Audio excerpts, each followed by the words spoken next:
ദൈവത്തിനു മഹത്വം. യേശുക്രിസ്തുവിന്റെ വീണ്ടും വരവും പ്രവചന പഠനമെന്ന 94-ാമത്തെ ഭാഗത്തേക്ക് ഏവരെയും പ്രാർത്ഥനയോടെ ക്ഷണിച്ചുകൊള്ളുന്നു.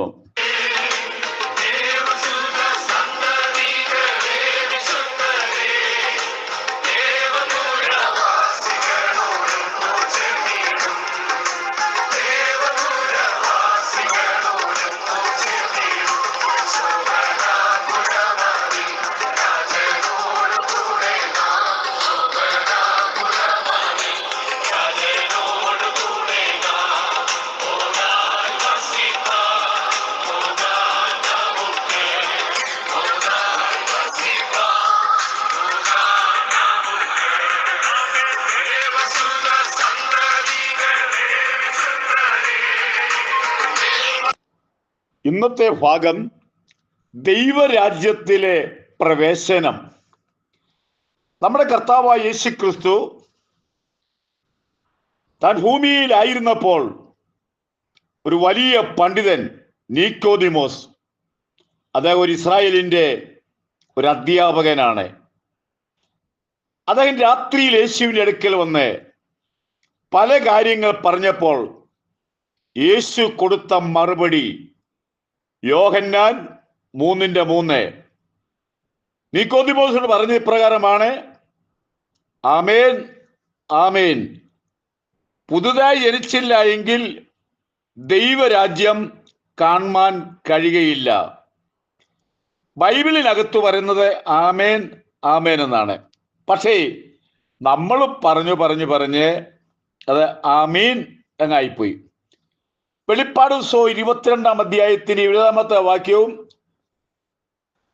ആമേൻ, കർത്താവായ യേശുവേ വരണമേ. ആമേൻ എന്ന വാക്കിന്റെ അർത്ഥം സത്യം. ഇങ്ങനെ നമ്മുടെ കർത്താവ് പറഞ്ഞിരിക്കുന്നു, സത്യം സത്യമായിട്ടേ. അതാണ് ആമേൻ ആമേൻ എന്ന് പറയുന്നത്. തനിക്ക് ആ കാര്യം മനസ്സിലായില്ല നിക്കോദിമോസിനോട്. ഒന്നുകൂടെ മനസ്സിലാക്കാൻ വേണ്ടി അതിന്റെ 3-ാം അധ്യായത്തിന്റെ 5-ാമത്തെ വാക്യം നമ്മുടെ കർത്താവ് രണ്ടാമത് പറഞ്ഞത്, വെള്ളത്താലും ആത്മാവിനാലും ജനിച്ചില്ല എങ്കിൽ ആർക്കും കടപ്പാൻ കഴിയുകയില്ല. എന്താ വെള്ളത്താൽ ജനിക്കുമെന്ന് പറഞ്ഞാൽ? അതെ, ദൈവ വചനമാകുന്ന വെള്ളത്താൽ, വചനത്താൽ വീണ്ടും ജനനം പ്രാപിക്കണം. അടുത്തത് ആത്മാവിൽ ജനിക്കണം. വചനത്താലല്ലാത്തൊരു മാനസാന്തരം സ്വർഗം അംഗീകരിക്കുന്നതല്ല. സ്വന്തം തീരുമാനമൊക്കെ ആകാം, പക്ഷേ വചനപ്രകാരം മാനസാന്തരപ്പെട്ടാലേ അത് ദൈവം അംഗീകരിക്കുകയുള്ളൂ. നമ്മൾ ചിന്തിക്കേണ്ടതാണ്, എത്ര പേർ വചനം ജീവിതത്തിൽ ക്രിയ ചെയ്ത് മാനസാന്തരം വന്ന എത്ര പേർ? എല്ലാവരും അങ്ങനെയാണോ? ഒന്ന് ചിന്തിക്കേണ്ട സമയമാണ്. അവിടെ പറഞ്ഞിരിക്കുന്നത് ആർക്കും കടക്കാൻ പറ്റുകയില്ല. രണ്ടാമത്തെ കാര്യം പറഞ്ഞപ്പോഴും നിക്കോദിമോസിന് കാര്യമായ ഒന്നും മനസ്സിലായില്ല. അദ്ദേഹം ചോദിക്കുന്നത്, എൻ്റെ അമ്മയുടെ ഉദരത്തിൽ കയറി രണ്ടാമത് ജനിക്കുന്ന കാര്യമാണോ എന്ന് ചോദിച്ചുപോയി. എന്നാൽ യേശുവും നിക്കോദിമോസുമായിട്ടുള്ള സംഭാഷണത്തിന്റെ 7-ാം അധ്യായം അതിന്റെ 3-ാം അധ്യായം 10-ാമത്തെ വാക്യത്തിലേക്ക് വരുമ്പോൾ നമ്മുടെ കർത്താവ് സങ്കടത്തോട് ചോദ്യം ചോദിക്കുന്നുണ്ട്. നീ ഇസ്രായേലിന്റെ ഉപദേഷ്ടാവായിരുന്നിട്ടും ഇത് അറിയുന്നില്ലയോ? ഇദ്ദേഹം എന്ന് പറയുന്നത് ശാസ്ത്രിമാരെയും അങ്ങനെ മതത്തിന്റെ പുരോഹിതന്മാരെയും പഠിപ്പിക്കുന്ന ഒരു വലിയൊരു അധ്യാപകനാണ്. നമ്മുടെ കർത്താവിനെ പറയും, നീ ഒരു ഉപദേഷ്ടാവാണ്, അധ്യാപകനാണ്. ചുരുക്കം പറഞ്ഞാൽ യേശുവും നിക്കോദിമോസും തമ്മിലുള്ള ആ സംസാരത്തിൽ നിക്കോദിമോസ് മാനസാന്തരപ്പെട്ടു എന്നുള്ള തെളിവുകളുണ്ട്. ആ തെളിവ് വരാൻ താല്പര്യപ്പെടുന്നു.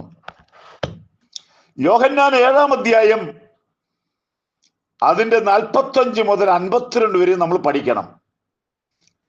മഹാപുരോഹിതന്മാർ യേശുവിനെ പിടിച്ചു കൊണ്ടുവരാൻ പറഞ്ഞു.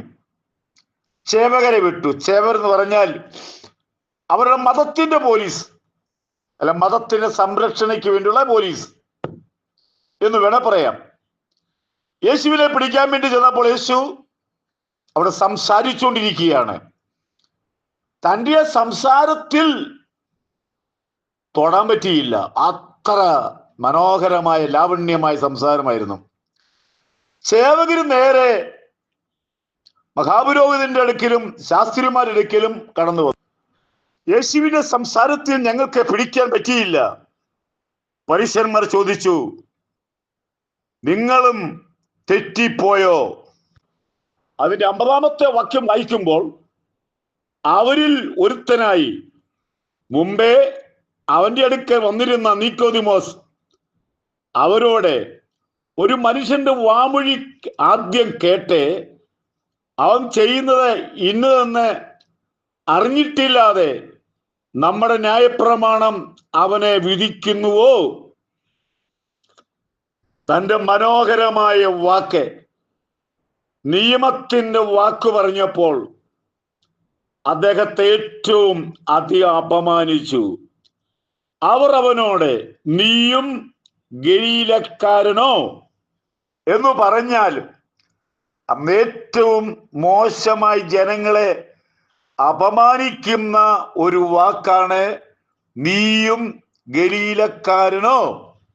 പക്ഷേ മാനസാന്തരപ്പെട്ട നീക്കോദിമോസ് അവര് പറഞ്ഞ വാക്കനുസരിച്ച് പ്രതികരിച്ചില്ല. ബുദ്ധിമാന്മാരുടെ വാക്കെന്ന് പറയുന്ന 1-2 വാക്കുകൾ കൊണ്ട് വലിയ എത്ര വാക്കുകളെയും ഇല്ലാതാക്കാൻ സാധിക്കും. അദ്ദേഹം പറഞ്ഞ ഒറ്റ വാക്കാണ് പരിശോധിച്ചു നോക്കുക എന്ന് പറഞ്ഞാൽ, ഞാൻ ഗലീലക്കാരനോ അല്ലയോ എന്ന് നിങ്ങൾ പരിശോധിക്കുക. ഞാൻ പറഞ്ഞത്, നമ്മുടെ നീക്കോദിമോസ് മാനസാന്തരപ്പെട്ടു. ഇനി ഒടുവിൽ നീക്കോദിമോസിനെ നമ്മൾ കാണുന്നത് യോഹന്നാൻ സുവിശേഷം 19-ാം അധ്യായം അതിന്റെ 39-ാമത്തെ വാക്യം. അവിടെയും പറയുന്നത്, ആദ്യ രാത്രിയിൽ വന്ന നീക്കോദിമോസ്. അവൻ വന്നത് എങ്ങനെയാ ചോദിച്ചാൽ, യേശു ക്രിസ്തു ക്രൂശിൽ കിടക്കുന്നു. എല്ലാവരും കൈവിട്ടു, എല്ലാവരും പോയി. സന്ധ്യ മയക്കമായി. ഈ വലിയ മനുഷ്യൻ 100 രാത്തൽ തൂക്കമുള്ള മോറും അകിലവും കൊണ്ടുള്ള ഒരു സുഗന്ധവർഗവുമായിട്ട് ഇതാ മല കയറി വരുന്നു. ഇതാണ് മാനസാന്തരപ്പെട്ടാൽ താൻ ലോകത്തിനു മുമ്പിൽ അപമാനിക്കപ്പെടാൻ പോവുകയാണ്. യേശുവിന്റെ ക്രൂശ് തൊടാൻ പാടില്ല. മാനസാന്തരപ്പെട്ടുകൊണ്ട് യേശുവിന് വേണ്ടി എന്ത് അപമാനവും സ്വീകരിക്കുവാൻ തയ്യാറാണ്. താൻ കയറി വരുമ്പോൾ വേറൊരു ഭാഗത്തൂടെ ഒരു നീതിമാനായ, ഒരു ഭക്തനായ ഒരു മന്ത്രി, അരിമത്തിലെ ജോസഫ് ഇതാ കയറി വരുന്നു. രണ്ടുപേര് തമ്മിൽ കൂട്ടിമുട്ടുന്നു. ജോസഫ് പറഞ്ഞു, യഹൂദന്മാരുടെ നിയമപ്രകാരം നമുക്ക് യേശുവിനെ അടക്കാം. മുറുമകിലവും കൊണ്ട് ഇതാ തനിക്ക് വേണ്ടി മാത്രം വലിയ സമ്പന്നനായ ആ ജോസഫിന്റെ കല്ലറ യേശുവിനെ അടക്കാൻ കൊടുത്തു. എന്നെ കേൾക്കുന്ന പ്രിയപ്പെട്ടവരെ, മനസാന്തരം ഒന്നും ചെറിയ കാര്യമല്ല. ദൈവരാജ്യത്തിന്റെ പ്രവേശനമായിരുന്നു എൻ്റെ വിഷയം. എൻ്റെ വാക്കുകളെ ഞാൻ ഇവിടെ അവസാനിപ്പിക്കുന്നു. യേശുവിന്റെ വരവ് അടുത്തിരിക്കുന്നു. ഭാരതത്തിൽ വലിയ ഉണർവുണ്ടാകാൻ പോകുന്നു. നിങ്ങളും അതിലംഗമാകൂ. ദൈവം നമ്മളെ അനുഗ്രഹിക്കട്ടെ.